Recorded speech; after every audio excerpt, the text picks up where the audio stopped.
हिंगोली जिल्ह्यात पुराचा धोका अधिकच वाढलेला आहे। अनेक गावांमध्ये पुराचं पाणी शिरलेलं आहे। जनजीवन पूर्णतः विस्कळीत झालंय।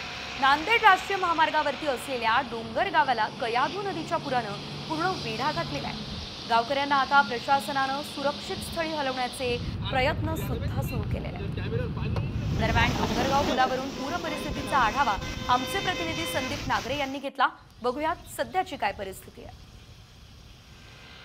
हवामान विभागाने दिलेल्या अंदाजानुसार हिंगोलीमध्ये मागील 24 तासापासून मुसळधार पाऊस कोसळतोय आणि सातत्याने कोसळणाऱ्या पावसामुळे नद्यांना महापूर आलेला आहे।